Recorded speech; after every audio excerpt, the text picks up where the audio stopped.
All right, ladies and gentlemen, welcome back. Sorry you had to listen to Baby Shark, but it is a banger. We are here, Ehome versus Mineski, game number 2. Winner of this series to the upper bracket. Loser, guess what? You're going to be playing, I believe, a best of one. I'd have to look that up, though. And, you don't want to ever start in a loser's bracket, especially in a major, right? You win one major, you're pretty much guaranteed to go to TI, and the best way to do that being the upper bracket. I'm joined by Draskell, the ever-living rascal. How's it going? I'm good. Potentially last game of the day. If Ehome managed to take this one 2-0, they punch themselves a ticket to that upper bracket. But, again, the more Ehome play, the better and better I think that they're getting. Like, they're evolving, Grant. They're becoming sentient over time. I mean, clearly they already are. But, yeah, the last draft, I had my concerns about its ability to play the same pace as what Mineski were bringing.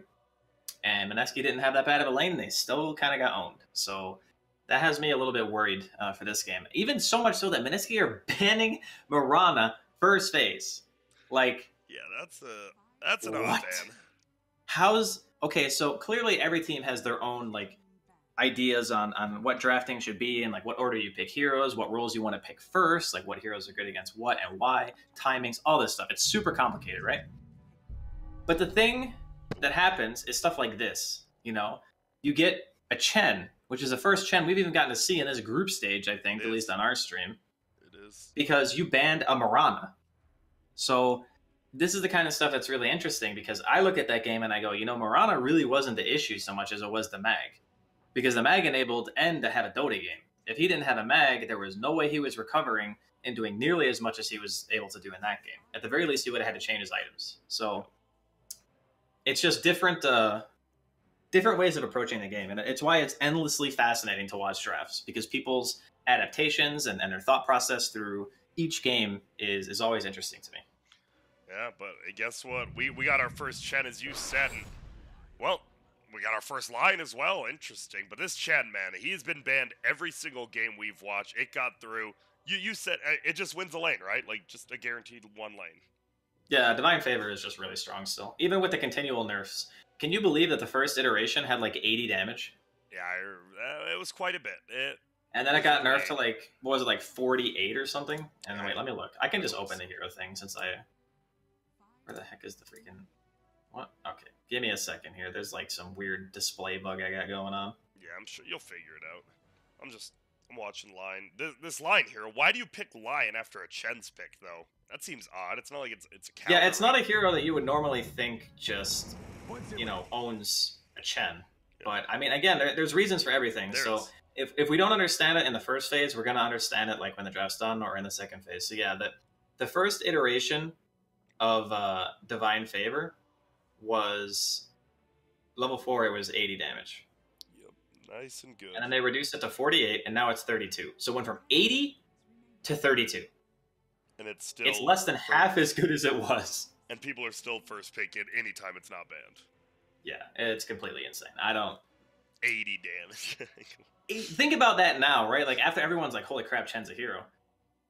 If it was twice as good and more, I can't even imagine. This hero would just be beyond broken. It's just hilarious to me how stuff like that can go unnoticed for so long, because it wasn't people caught on right away. No, exactly. Everyone was kind of oh, Chen's dead, you killed Chen. Bunch of Reddit posts. And then all of a sudden people are wait a second, this is just 80 damage and insane health regen. And well, you got a Shadow Shaman now as well, so you got some tower push. You got both your supports now, though. Meanwhile, Ehome, they end up first phasing that Pango, which we've seen quite a bit of this tournament. Yeah, I like Mineski's opening a bit more than Ehome's, to be honest, but that's just because I'm looking at a Lion. Yeah. I'm never going to see a first phase Lion and go, I'm rooting for those boys. That's just not... I would much rather see a first pick Shadow Shaman, Jeez. At least that one... It's just how I feel, though, right? Because you look at the hero and he's very one-dimensional. He offers some crowd control and he offers some burst damage. His laning presence is okay, but it's not it's a catch hero. It goes in, it starts a fight, cool. There's other heroes that do that also do other stuff, like Shadow Shaman. So that's why I was kind of, not a huge fan of the fact that they open line. And well, what are we going to see banned out? We're going to see a puck by Ehome respecting the moon one there, and troll on the other side of things. So if you see a troll ban and that team has Chen, what are you thinking? What do you think they're thinking about? Probably PA. It's the most obvious one, right?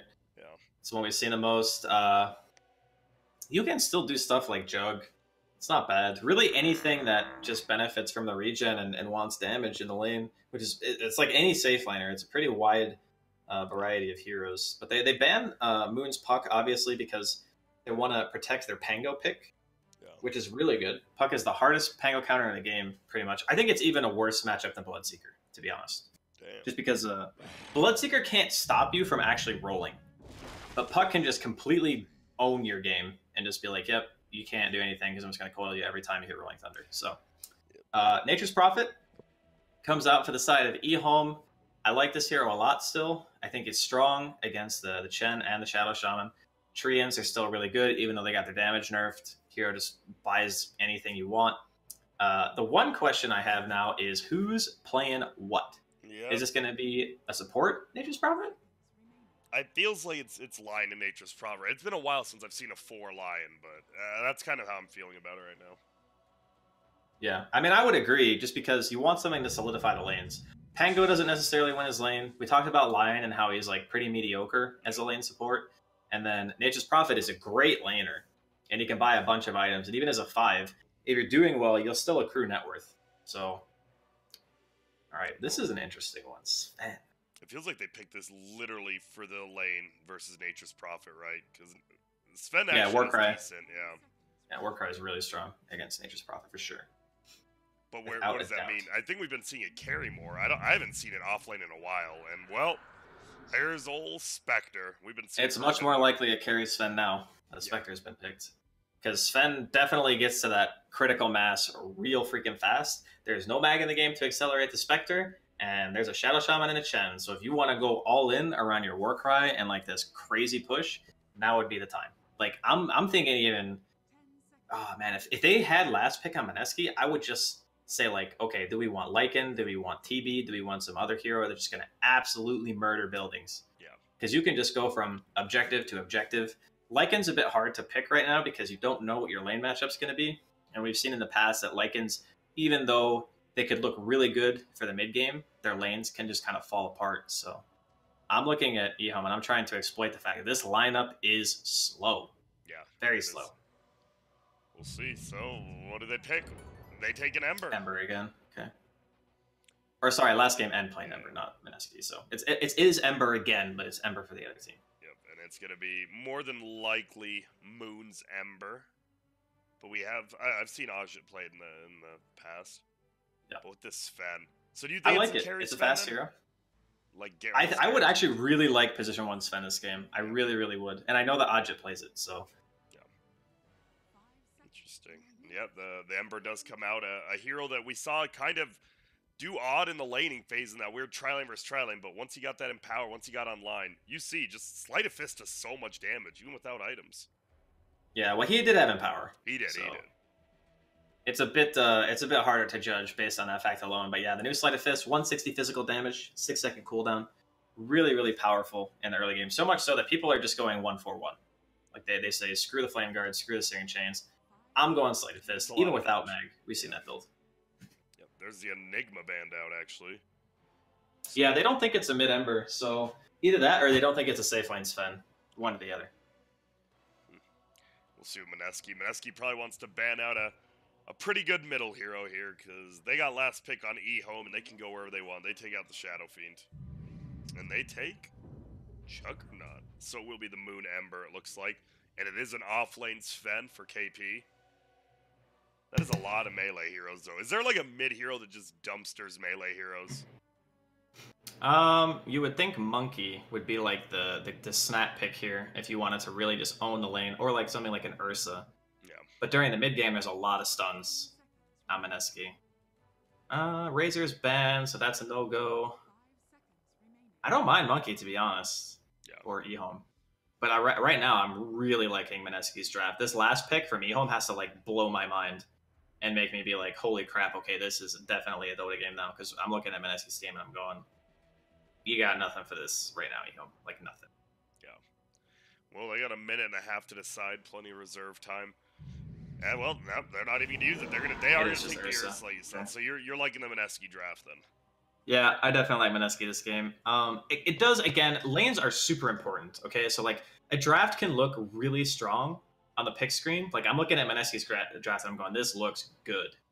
And then if the Furion and the Xingqiu Ursa can have a good enough laning phase, then, you know, there are possibilities for Ehome. During a late game, Shadow Shaman and Chen are just going to flop over to Spectre. It's not like they don't have a timing. They definitely have a timing on Ehome. I just think that, again, Mineski's lineup is very, very straightforward. Their lanes are just good no matter how they sort them.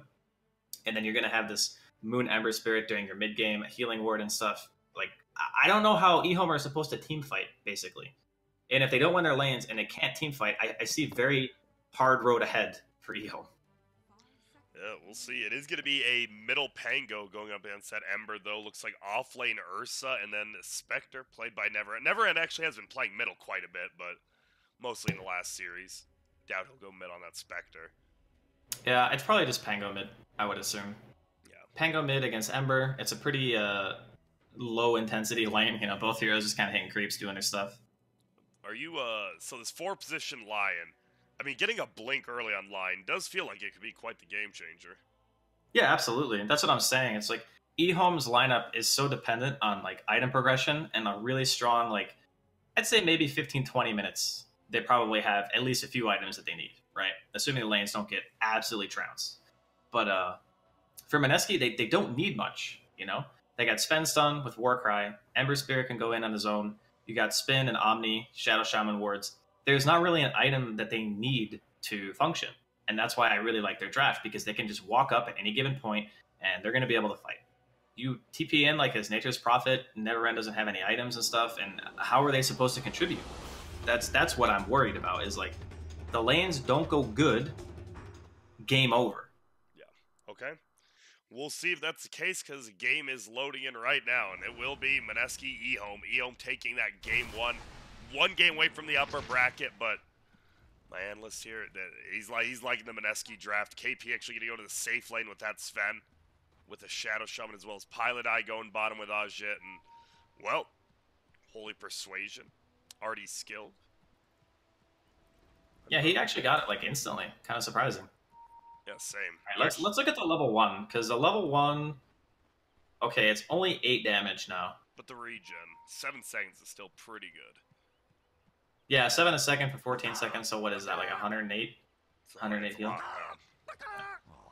But he gets Divine Favor, and you can't even get that, okay, or pardon me, he gets a Holy Persuasion. What kind of creep are you looking for? Are you looking for the mana burn creep, or what? Because you can only get so It's many 98, sorry, not 108. NA math lol. I don't know, like, it's actually kind of weird for me to see him get Holy Persuasion. I assume he just goes 0-2-1. Yeah. And I mean, the best you can get is like a Harpy Stormcrafter, or whatever the heck it's called. That's like absolutely the best. Then you would probably want either a Wolf, we've seen sometimes, from the early game, because it gives you like 15 extra damage, 30% damage, with the 55 base roughly ends up putting you like 70 something. Or you get the Mana Burn Creep. Yeah. Those are like the 3 best. Well, look at this. We are going to see Ajit. Uh-oh. He is going to get stunned, and Xingqiu, he's like, wait, where am I going? Oh, stun's going to go, and Ajit is going to be able to steal the rune. He's not feeling so good about this, though. There we go. He'll spin out. Eats a lot of harass, but Febby coming over to help as well, and they'll be fine. Looks like it will be a 3-for-1 rune, and the one good thing about Chen, right? You can do that, because he'll just get TP'd right. Oh, that's why you get the Holy Persuasion for the teleport. Yeah, I mean, it's a dual-purpose spell for sure. I guess in the early game, pretty good. Oh, level 1 Divine Favor is technically like, what is it, like 33% worse? Yeah. Look at this. The Chen actually steals one of the little treants from Nature's Prophet, sends it against him, and, well, they're just going to harass each other while Neverend and Ajit fight in the lane. This is another thing they can do with it. Didn't think about this part, actually. Didn't think about stealing one of the little coconuts. And just going at level. Doesn't feel like it'd be very good, except for, like, this level 1 engagement, but that's what you need to do. You got to secure the lanes. Meanwhile, top, Sven Rostic going up against this Ursa Lion, which this Ursa should have a pretty good time is what it feels like. And then middle, Pango versus Ember. Both of them are just going to farm for the most part, right, early? Yeah. I don't think we'll be seeing a kill here unless there's some outside intervention. I'm curious to see what this Chen is going to do. Obviously, you want to get that level 2, but it's tough. Look at, he just, oh, there we go. He takes over the creep in there. There you go. Nature's probably just running away again. Run from the coconut. I love that skin. It's so by good. far the best one. He does get the pull already from Innocence, and we'll just try to harass Pilot Die out. But you see, this is what supporting is again. Just avoiding lane EXP, letting the cores get everything. Yeah, and I think that, you know, level 2 or 3, Ajit will be much happier with this matchup. Because they'll have the second point to spin. Level 1 spin kind of just, it doesn't feel that good right now. Because it's only, you know, 90 DPS. It's not the best. But the scaling is still quite strong, and it also lowers the cooldown by, like, a lot. And it costs less mana. So. Well, we're going to see just Flame Guard gets popped middle. Actually, 0-0-2 at level 3 on this Ember, saving his skills for now. And it seems like both lanes are going to be pretty standard middle lane. He's taking so much damage. My goodness, I actually thought he might go down, but he won't. He's got his bottle coming. Yeah. You didn't need that. And Nino's Flame Guard's down for about 10 seconds, so he'll be good. Ooh. Moon went Wraith first. No, you got to go for the rune. He didn't go for it.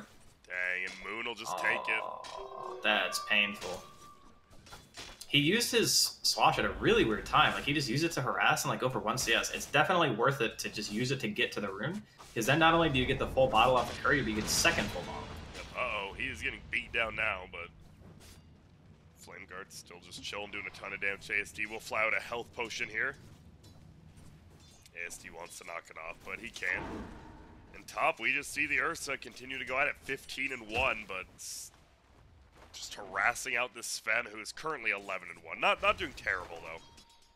Yeah, it's okay. But it's a good sign for Ehome that their lanes are going reasonably well. Like, if it's an even laning phase, we got a Dota game.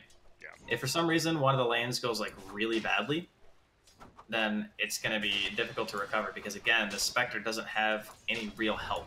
Yeah. This is just you're going to have to hit creeps exceptionally well. All your ults are going to have to be on point. You know, high execution base game here for Ehome. See what they can do. They try to continue to get that Spectre farm. 16-3 top lane. They are going stun will flout. Only hits onto 1 KP.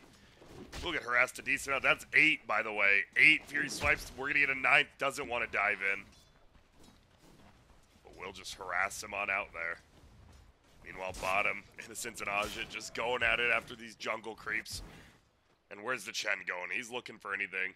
Doesn't want an Ice Ogre. And he'll take the big boy. Big tomato here, bring it over to the lane. So this is a much more traditional style of Chen play. He's not even maxing Divine Favor, he's just going for the bonus point into Holy Persuasion. But he's still playing it like in the lane the same way, right? Like he's not roaming around or anything, and Ajit will just get healed and get away there. Pilot Eye, and look at that. Instantly summons him back.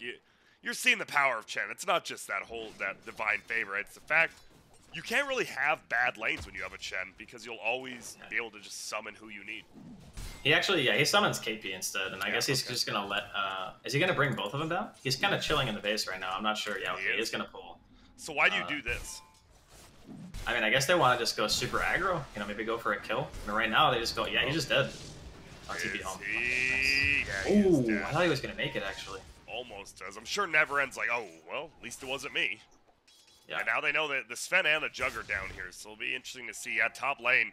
Oh, Febby won't be able to get the rune. Now stun will fly out. Shadow Shaman chasing, but it'll be the end of that. KP actually doesn't even get the rune. So the bounty rune continues to stand, but Moon has a bottle, so leaving it for him. Yeah, he's keeping it for him. He knows that no one from Ehome is on that side of the map, so it's pretty safe to leave it there. Good play. That's a really important note for a lot of people out there who think that you just have to pick up the bounty instantly. Sometimes it's better to just go one more creep wave or let someone else pick it up because you know, like, if you have the awareness to know, right, then no one else is going to be there. Then you can just leave it. They're going to go in. Here's going to be the Nature's Prophet. Get that global. Febby's just going to go down here. Beaten down. And yeah. And you say that about the bounty runes, Draskell, until you accidentally lose the bounty rune because you wait too long to pick it up. And then you're like, oh, I'm never leaving it again. That will happen sometimes, but it's one of those things, you know, people always used to say, oh, you shouldn't drop your items, blah, blah, blah, because like 1 in 1,000 games, some guy's going to kill your arcane boots or whatever. But the benefit from it outweighs the times when it's going to go bad. Well, Whiff already used for this bottom lane. We are going to see the siege creeps still getting divine favor, and the siege creeps still get a lot more extra damage compared to heroes, which is nice. There's going to be they get the rotation. multiplier from divine favor, so it's 3 times non-hero damage on creeps. Well, looks like the Pango rotates bottom, doesn't see anything, and just TPs back to the top lane. ASD gonna run in, try to do some harassing. So who needs to make the first move in this game? Like the first true, well, we saw TP bottom, you know, gets a kill. Nothing really came out of it. Is it just gonna be Pilot Eye pushing down this bottom tower? Or? I think it depends. If they want to bring down KP again, they can. Top in the meantime, going on Zinq here. That's a pretty tough kill. Is Febby just dead? Well, I'm surprised Innocence doesn't go over the trap there, right? Zinq has a Quelling Blade, could just eat inside and get the kill. He has a tango. He actually had 2 tangos, and plus, he didn't have boots. So basically, the only way he was going to be able to kill him was to sprout like he did last time, where he doesn't actually put the Shadow Shaman in. He just puts it in front of him, because otherwise he just tangos once, walks away. So. Well, there's a TP middle. He's going to bring Febby, and you see the power of this hero, Chen, now. But can they find the Pangolier 402 build with an ulti? All they need is the shackle. Febby eats a tree. He's going to get the hex. There's going to be the shackle. They have a stomp right afterwards as well. Shouldn't be able to get the roll off, and he won't pull it down. Now Innocence, he wants his kill. Febby, one more right click. He will get it. He's going to suicide for it, but I mean, if you're doing that, I'm sure he thinks it's worth it. Yeah, absolutely. And plus, it's going to be a lot of damage on the tower. They got the cart. They got the centaur as well. Oh, I like this from Innocence. He's using the coconuts to pull the creep wave out. I mean, that's good. Like, no creep wave means no tower damage. Yep, exactly. You talk about this right in the late game when you're cutting creep waves, but hey, no reason not to do it right now either. And we are going to see a hold. It's coming on this line. Should just die. Maybe not, though. Trying to body block. Nice dodge there, and he will get brought down. Pilot Die actually on the killing spree right now. Moon not able to get the kill. And so, like you said, Mineski, a little bit better lanes, a little bit better draft early game, and they're up 1,000 golds. Ajit pretty much free farming bottom now. Yeah, KP's farming well. Moon's farming well. Everyone on the side of Mineski is kind of getting what they want out of the lanes, which I think is kind of expected, but it's not like Spectre is super, super far behind. He's got phase, he's got his full wand, working his way towards the drum, he's got enough for the crown and stuff, so it's not like a complete owning in the lane, especially since they still have their towers. Exactly, and well, there's going to be a roll. It will hit on the Ember, will hit him again. He's going to come back around. Oh, tries to hit him. Oh, he actually misses. He's going to go in. He gets the silence, but Febby's here. There's going to be an ulti from Neverend. He can't quite get the kill. Does he have a dagger? No, he's already used it. Innocence trying one more right click. There's going to be the Hex. They need another. They will get it. They're going to go for more, and it should be a kill onto Febby. And, well, he is running. Dagger will hit and slow him down. Lightning comes out, but they get the turnaround. And we talked about the Chen, right? You can summon anyone. Having that Nature's Prophet be able to just teleport anywhere on the map, pretty nice. Yeah, the Spectre Haunt plus Prophet is +2. That's why I was mentioning, like, if Ehome do have the lanes they need, and they don't just get completely, like, destroyed in the early mid-game, that they'll have an advantage because they can just eliminate Febby and Pilot Die from, like, every single fight. Haunt, Wrath of Nature, 2 dead supports when the Spectre has items. Oh, top. Yeah, and they get a kill. There's another kill. Moon actually gets Innocence bottom, but ooh, getting that KP kill, maybe a little pressure on the tower. Doesn't look like it. Yeah, it's a hard lane for Ursa to like hit a tower, and he's going for the Midas, which Pilot Eye summoning someone over. I didn't see who it was, but we'll find out shortly. It's gonna be Moon. Just going for the 10-minute runes, bottle him up. Yeah, that's good. Yeah, we didn't talk. I guess they just have the Nature's Prophet for building hitting, right? Because you have Pango, Spectre, Ursa. You actually just do not hit buildings. They're just relying on their late game. Like Spectre getting to that point where he can get to an unkillable point in this game, I feel. Yeah, and I don't know what's happening here middle. Febby will get brought down. Innocence dies as well. They're going to try to leap forward. Can he get out of here? Do we have a bolus? We sure do. He's going to lock him down. He gets healed. Will he make it uphill? No. Killed by KP there. That was a pretty greedy kill. Yeah, tower diving for the support, maybe not the best idea. Also, the way that he took his Rolling Thunder path was really weird. He went for, like, the full circle, but there's actually a cliff that you can bounce off of behind the tier 1. I'm surprised he didn't just go for that. Because then you're not ending, like, on top of Febby. You're ending on the way out after he's dead, right? So, I don't know. It's a little bit strange. Definitely not the best dive. And looks like Ursa is going to have this Midas. Does Ursa ever just... Is there too many to say, oh my goodness? This Chen, Why? sorry, he got fingered. Yeah, I was like, I heard it Yeah. somewhere. He doesn't get the damage, though, or does he? No, he got it. Wait. Okay. Does it No, not I think show I think it actually starts at 1. Sorry, I think it starts same, at 1. same. That's why I was like, I don't think... I heard him say it, and I was like, wait, what the hell? And I saw Chen's bars. I wish it would just display on the freaking tooltip. Because it doesn't. Just add the damage to it. That'd be nice. Yeah, it doesn't add the damage. Ooh, middle lane, they're going to go in again. He goes for the roll. He can't get it. Bull is level 4. Is he just dead? He is. Moon on this Ember, putting in some work right now. Phase boots Javelin. Yeah, this is what Mineski need. They need that quick tempo hero. Guy that's going to always be that constant threat on the map. I mean, him and Pylai Dai are the ones who you want to see, like, make the majority of the moves. I mean, sure, having the Shadow Shaman there is nice and stuff, but I think Febby actually kind of wants to play around a different core. Like Ajit, for example, like where he is on the map, like having the Shadow Shaman wards and stuff is nice. Oh, what the heck? Wait. What? He just canceled the shackle. That was not a good play at all. That's a kill, right? Yeah, they've got Brown up there as well. That you just get a kill instead. You get solo killed by Jin Q. And I mean, the Ursa's the one guy on Radiant having a real good game. Top net worth, has his Midas, has a Windlace with his phase boots. This boy actually runs so quick. And he's going I mean, maybe they were Yasha. maybe they were really scared of the Prophet. Maybe that's what it was. Why would you go Yasha and Ursa? Are you just going for the status resist build, or? He could go S and Y. It's not the worst. It's not mid lane, middle. is he? Yeah, they're trying to go in. They get another Hex, and dude, this Shen with the teleportation just helping him. They're gonna look forward. It's a level 7 line, but he's just dead. He's just getting right-clicked. Moon is just going too ham. Yeah, this is kind of what I was afraid of for Ehome. So their lineup just wouldn't be able to... I mean, I guess it's not fair to say they can't compete because we haven't really seen the coordination yet. But the Chen summoning everyone across the map, just the non-stop aggression coming out from Moon, it is proving to be quite a bit. This is a double card push as well. Like, this tower is mega dead. That card hits for 141 damage with Divine Favor on. And Vlad's, yeah, it's pretty nice. Bottom lane, they are TBing, but look at the Dire.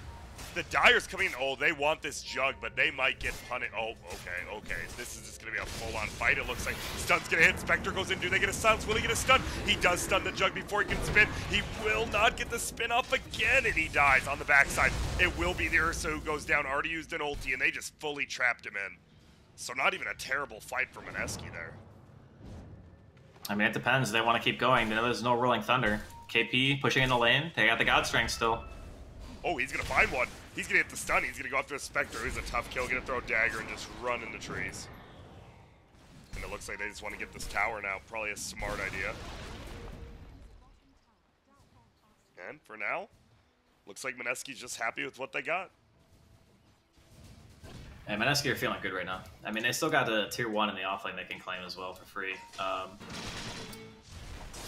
Trying to think, Ehome, what is your game plan here? Your Pango is so far behind, man. Like, level 9, Moon's halfway to level 13. Like, sure, you do have the help of oh, nice courier snipe there from Innocence, just inside of freaking Mineski's base. Not even a ward there either. He must have just seen it going from a different ward. It's crazy. And, well, there's going to be another smoke coming up now from Mineski. They definitely want some. If they had snakes, I was thinking about going to Roche, but they're still pretty far down. They're going to run all the way top, it looks like. You kind of said, get that free tier 1 top. They're actually already going in. Look at Aj. They're sitting on a ward. Oh, like, my yeah, goodness. the Lion and ASC are sitting on a ward, so this is bad. He's literally... I think he was doing something else. He sits there for about a second. He pings the ward. He's like, yeah, there's a friggin' ward here. Damn. ASD will just run away. Aj and Zenku as well. In trouble. They do find him. He pops his ulti. It's going to wear off soon. It's going to be a buyback coming from the line, and that definitely does not feel good. Moon even chasing Ba onto Innocence as well. And this should be a kill for him. He's going to summon some trees, but Flame Guard comes up. That damage over time plus the light. He's just dead. He just gave up. And this is looking like all Mineski right now. It is only 13-9, no 3K lead. You have a Spectre. The thing is, when does this Spectre come online? Going drums into Diffusal Blade. Once the Diffusal is finished, you can definitely like bully the supports out of the fight. I think that's kind of what your main goal is. The weird part is though, the freaking Ursa has Yasha. Yeah, I'm sorry, but I don't get this at all. Like, you have a Spectre on your team and a Furion. If you just have a Blink, you guarantee just like annihilate Febby and Pylai Dai. like every single fight. There's nothing they can do. I mean, I don't think it's right, but it feels like he just went for move speed, right? Like, he's like, I just want to be. He had phase with the extra wind lace and the Yasha. Like, why else? I get where he's coming from with like the whole mobility thing. Like, yeah, Yasha's a really feel-good item, but you need to get in and get the quick kills. It's so important for their team fight that these supports just die. Well, he's here. He's top. He will get stunned out. Doesn't look like they want to fully commit. He does get inhibited, though. Still slow. He actually got ward trap, but unfortunately it's not because he has phase boots. And now looks like they will get this tier 2 though, pretty easily. They're gonna jump forward. Actually, Moon goes in. He will get hit up. Will he die? No, he gets fingered. He's silenced. He will get rolled up, but fully healed. Oh my goodness, to divine favor. He's still alive as well. Never end trying to get out. Jin Q's already got down. ASD's rolling, but they're still just chasing in. There's gonna be the kill. This Pango's not even a hero this game, it feels like. And you said it, it's the early push. They do well in lanes, they're gonna do well in game. And they're just gonna lose. There's no haunt, there's no enrage on the Ursa, they're just gonna run into Q. He's dead. They're just gonna spin on in, he should get finished. He gets held, he's still alive, they're trying to smack him. He has ulti in 2 seconds, he won't even make it in time. Ranged barracks goes down, looking for the melee. I don't even see Moon get the kill on the line, just in the base. I was afraid of this happening. Oh, alright, they're not even gonna defend. They knew. They're like, we have a Spectre, but y'all have a free farm Juggernaut Ember. This ain't going well. And I mean, you kind of summed this game up at the beginning, right? You said exactly how it'd go, and it went that way. Yeah, I mean, I could see what Ehome were going for. They live for like 20 minutes, 25 minutes, and the game becomes a lot more playable for them. But between ASD like not existing on his Pango and the Pylai Die movements were on freaking point. Like, he was everywhere he needed to be. All his Holy Persuasion ganks pretty much worked out. Moon was all over the map, just causing all sorts of chaos. Like, I saw the draft from Mineski, and I'm like, you pick Spectre into this. You better play perfect. Yeah. Like, you can't mess up against that kind of lineup. But, you know, things happen. Sometimes you get a little bit too stretched out in what kind of ideas you want to run. You get too spread thin, I guess, would be the way that I describe it. And, I mean, they opened Lion, and they picked a Spectre into a lineup that plays really fast, and they got owned. What can you do? Nope. What can you do? So, you definitely, you want to see Ehome switch up the draft, right? You can't really do a draft like that into one like Mineski. Yeah, especially when you let the Chen through first. That's the part that made it the worst. Ban that hero, man. I mean, you can pick heroes against Chen and play the match, but they didn't pick heroes against the Chen. Yeah. That's the thing. Like, they let it through in the first phase. And all of a sudden, you know, Mineski banning out that they banned Mirana. Yes. Instead of banning Chen. And they get it themselves, and man, they just destroy with it. Yeah, that was interesting. Well, it's will we see a Chen again? That's gonna be the big question. I have a feeling it's gonna be a no. And it comes down to one game. Mineski Ehome, a game 3. Someone's going to the winner's bracket. Someone's feeling bad, has to go to bed and realize we're one BOA away from being eliminated. Who's that going to be? Stick around. Game 3, Mineski versus Ehome.